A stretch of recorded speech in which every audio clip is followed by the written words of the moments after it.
Bueno, ya se lo decía desde el inicio del programa, la economía mexicana registró una segunda caída pospandemia en el cuarto trimestre del año 2021, con una disminución de 0.1% en términos reales, con cifras ajustadas por estacionalidad respecto al trimestre previo. Esto lo informó esta madrugada el Instituto Nacional de Estadística y Geografía, el INEGI, en su estimación oportuna. Para todo el 2021, el PIB de México consiguió un crecimiento de 5%, una tasa positiva que, sin embargo, no logró compensar el desplome de más de 8% observado en 2020. Vamos a hablar sobre estos datos con el doctor José Luis de la Cruz, director del Instituto para el Desarrollo Industrial y el Crecimiento Económico. Muy buenos días, José Luis, gracias por acompañarnos. Muy buenos días, muchas gracias por la invitación. Bueno, una de las preguntas que flota en el ambiente esta mañana es si estos dos trimestres consecutivos de caída equivalen a un estado de recesión de la economía mexicana, José Luis. Bueno, yo creo que en primera instancia lo que se puede señalar es de que la economía mexicana se encuentra en clara desaceleración, es decir, si hay una pérdida muy marcada, sobre todo en el sector servicios, es decir, en lo más vinculado al mercado interno, que tiene un retroceso trimestral de 0.7%, es decir, es en donde se focaliza la mayor parte de la caída. Entonces, sí hay una desaceleración que muy probablemente en los siguientes meses pudiera traducirse en una recesión, no en la magnitud de lo que vimos en 2020, pero sí marcando que la economía mexicana va perdiendo fuerza. Ya, para que sea técnicamente una recesión se requiere algo más que dos caídas trimestrales consecutivas, ¿verdad? Sobre todo que sea algo más generalizado, es decir, que no nada más sea el sector de los servicios, sino la actividad industrial y el sector primario, que son los otros dos grandes componentes del PIB. Uh-huh. Y ahorita lo que podemos observar, tanto en la parte industrial como en la parte primaria, es decir, lo vinculado con la agricultura, silvicultura, ganadería, es de que ahí todavía hubo crecimientos modestos, hay que señalarlo, sobre todo en la parte industrial, en donde la construcción en particular sí está viviendo momentos muy complejos, pero que aún en general tienen datos positivos. Entonces eso me parece permite hablar de una ya desaceleración marcada, pero aún todavía no de una recesión. Ya. Durante el año pasado, el gobierno se mostró optimista en lograr un crecimiento por arriba del 6% en el año, a tasa anual. ¿A qué se debe que hoy se está informando sobre un crecimiento de 5 que, como decía, pues no logra compensar lo sucedido el año pasado, el año anterior?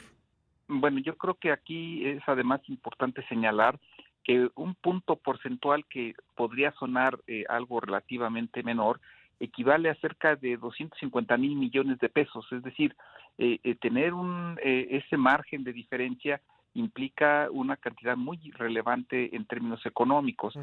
¿Y esto qué implica? Bueno, que evidentemente el cuarto trimestre del año fue más débil, sobre todo en la parte de servicios, pero aún en algunos componentes de la actividad industrial más débil de lo esperado. Uh-huh. Esto también lo que acaba implicando es de que más que seguir una trayectoria de franca recuperación, la economía mexicana ha entrado por lo menos en un estancamiento, Uh-huh. pero con riesgo de una recesión, y que esto está vinculado a una menor inversión. Es decir, estamos perdiendo fuerza en esa capacidad de inversión, Uh-huh. también el consumo no está viviendo su mejor momento, y todo esto está vinculado también a lo que ocurrió en el mercado laboral, sobre todo en diciembre, pero también en los primeros días de enero, cuando se reportaron pérdida de empleos. Entonces, esto en general lo que configura es de que ese 6% que se esperaba, pues implicaba una economía que ya estuviera en una recuperación más vigorosa, pero que evidentemente no se está alcanzando. Entre las razones que se podrían señalar para estos datos, pues supongo que están desde luego los propiciados por la pandemia, pero también podríamos hablar de efectos nacionales o causas nacionales. Bueno, has tocado un tema fundamental, porque si recordamos, en los últimos 3 meses del año pasado, la economía vivió cierto relajamiento en términos de confinamiento. Prácticamente todos los sectores abrieron su potencial, es decir, la pandemia ahí nos dio una tregua que terminó en enero. ¿Esto qué implica? Desde mi punto de vista, esos resultados, si bien tienen un efecto del COVID-19, pues evidentemente, al menos en el cierre del 2021, esos no explican totalmente lo que ocurrió, sino cierta debilidad estructural, el cierre de empresas que se reportó, la falta de apoyos fiscales, pues fue otro elemento que repercutió, la debilidad del mercado interno fundamentalmente, porque las exportaciones marcharon un poco más favorablemente, excepto las del sector automotriz, que como todos conocemos, vive cierto momento particularmente delicado.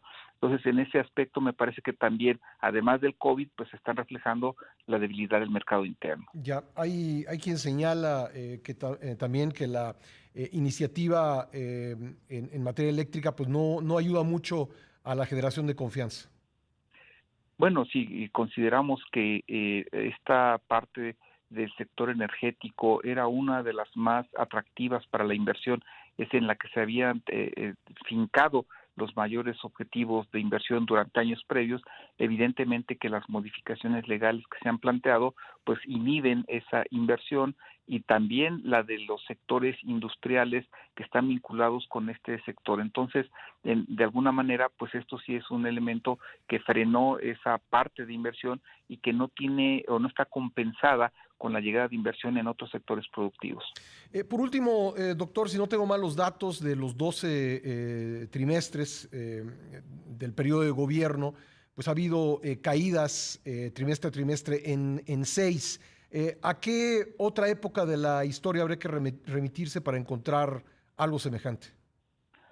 Pues mira, de lo observado ahorita probablemente será irnos hasta la década de los años 80, cuando vivimos lo que se conoció como la década perdida, aquellas crisis que comenzaron en 1982 y que fueron recurrentes prácticamente hasta 1987.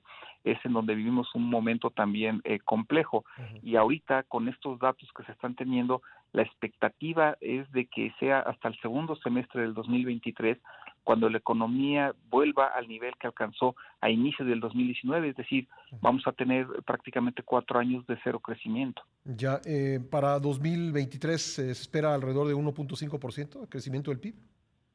Digamos que las expectativas que nosotros tenemos es un PIB este año de alrededor de 2,5% en el Dos y mejor medio. de los casos, Ujú, lo cual todavía nos dejaría con déficit, y ujú. será en el primer semestre del 2023 en donde alcancemos a crecer otro 1,5, 2 puntos por ciento Ujú. adicional, y esto pues nos regresará al punto de partida que teníamos en 2019. Pues doctor, siempre un privilegio poder conversar con usted. Le agradezco mucho estos minutos. Gracias por la invitación, muy buen día. Gracias, José Luis de la Cruz. Es director del Instituto para el Desarrollo Industrial y Crecimiento Económico.